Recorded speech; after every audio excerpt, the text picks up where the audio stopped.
গরিব দুস্থ মেধাবী ছাত্রের পাশে দাঁড়াতে দেখা গেল পরশুরার বিধায়ক বিমান ঘোষকে। পরশুরার হরিহর গ্রামের কৃষ্ণা মণ্ডল উচ্চ মাধ্যমিক পরীক্ষার পর থেকেই টার্গেট ছিল তার হসপিটাল ম্যানেজমেন্ট নিয়ে পড়াশোনা করবেছে, কিন্তু আর্থিক অসচ্ছলতা বাধা হয়ে দাঁড়িয়েছিল। কি করবে, পড়া কি এখানেই থেমে যাবে?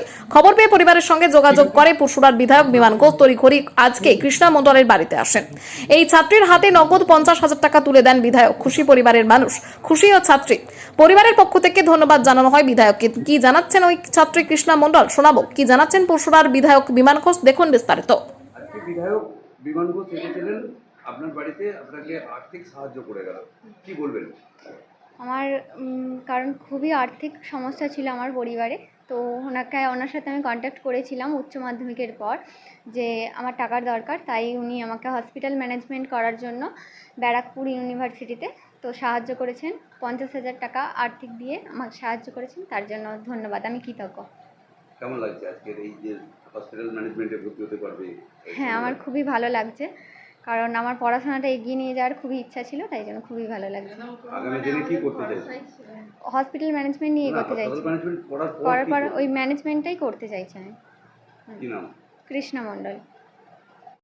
মানে খুবই গর্বের দিন, আনন্দের দিন আমাদের, যে আমার মেয়ে, আমরা সেইভাবে পড়াশোনা এগিয়ে নিয়ে যেতে পারছিলাম না, কিন্তু আমার ছোট মেয়ে কৃষ্ণা মণ্ডল ও যে নিজে থেকে এইভাবে প্রচেষ্টায় করেছে, চেষ্টা করেছে, দাদা যে ওকে সাহায্য করেছে, এর জন্য আমি চিরকৃতজ্ঞ। ধন্যবাদ দিই দাদাকে। আপনাদের সকলকেও আমি ধন্যবাদ জানাই। আপনার মেয়ে আজকে হসপিটাল ম্যানেজমেন্টের জন্য ভর্তিতে টাকা আপনি পেলেন, আপনার পরিবারকে দিয়ে গেলেন, আপনারা কতটা খুশি? আমরা অনেক খুশি, কেননা আমার মেয়ে যে পড়াবো, আমি এত এইভাবে পড়াবো কীভাবে, আমি হতাশ হয়ে গেছিলাম যে কোথায় এতগুলো টাকা আমি পাবো। আমাদের সেরকম অবস্থা নয় পরিবার। আমরা এমনি মানে স্বামী স্ত্রীর কিছুদিন আগে আমরা খুব মানে ভয়ঙ্কর রোগে আক্রান্ত ছিলাম। তখন আমাদের দুটো বাচ্চা অসহায় ছিল, পাশের বাড়ি থেকেও কোনো সাহায্য আমাদের আসেনি, কিন্তু ঈশ্বর আমার খাবার জুগিয়েছে আমার মেয়েদের।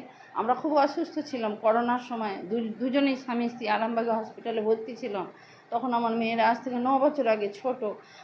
আমার সেই থেকে আমার স্বামীরও আর সেইভাবে এলআইসিও করে উঠতে পারছে না, এলআইসির বিজনেস করেন উনি, কিন্তু আমি খুব ভেঙে পড়েছিলাম। হ্যাঁ, এলআইসির এজেন্ট, কিন্তু আমি খুব এখন আর সেইভাবে বিজনেসটাকেও উনি করতে পারছে না। ওই একার ওপর আমাদের এই 4 জন আমরা নির্ভর করছি। এবার আমাদের সংসার খুবই মানে খারাপ। বিমান ঘোষ এলেন আপনার বাড়িতে, আপনাদেরকে আর্থিক সাহায্য করলেন, আপনারা খুশি? আমরা খুশি, খুব খুশি। মানে আমার যে মেয়েকে পড়াতে পারবো এইটাই আমাদের খুশি আর আনন্দের, যে আমার মেয়ে পড়তে পারবে, নাহলে পড়াটা যেন। আমি টুম্পা মণ্ডল, আমি কৃষ্ণার মা। কি বলবেন? আজকে দেখা যাচ্ছে হরিহর গ্রামে রতন মণ্ডল তার কন্যা ভর্তির ব্যাপারে আপনি এসেছেন এবং আর্থিক সাহায্য করছেন, কি বলবেন? দেখুন, এটা নতুন নয়, এর আগেও আমি সবসময় চেষ্টা করেছি মানুষের পাশে থাকার। যখন বিরোধী ছিলাম তখনও, যখন উপায় ছিল তখনও, এখন।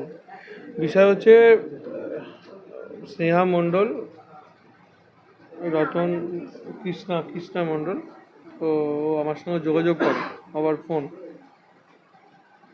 যোগাযোগ করে বলে যে 5 তারিখের মধ্যে অ্যাডমিশন যদি না হতে পারে তাহলে ওর পড়াশোনার লাইফটা 12টা বেজে যাবে। সত্যিই তাই। তারপর ওর বাবা এবং ও দুজনে আমার সাথে দেখা করার পরে আমি বুঝতে পারি যে একটা মেয়ের ফিউচারের ব্যাপার, বাচ্চা মেয়ে, ফিউচারটা নষ্ট হয়ে যাবে। তার এত উৎসাহী পড়াশোনার জন্য এবং ভালো লেভেলের, তো আমার মনে হলো যে এর পাশে দাঁড়ানোর দরকার আছে। কারণ আমাদের সমাজের শিক্ষা ব্যবস্থা হাল এই 15 বছরে পুরো তলানি ঠেকে গেছে।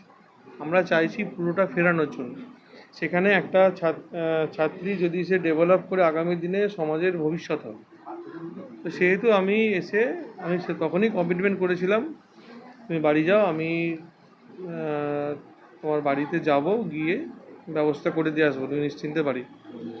তো আজকে সেই কারণেই এসেছি ওনার বাড়িতে, রতন মণ্ডল বাড়িতে এসে তার অ্যাডমিশন ফিজের যে প্রয়োজনীয় টাকা, এটা অনেকটাই ছিল, সেটা আমি হাতে দিয়ে গেলাম, যাতে ভবিষ্যতে ও সোজা হয়ে দাঁড়াতে পারে এবং সমাজের উন্নয়নের কাজে লাগে, ভালো করে পড়াশোনা করে সেই লেভেলে পৌঁছায়। কোন ক্লাসের অ্যাডমিশন? কোন ক্লাস ছিল রে?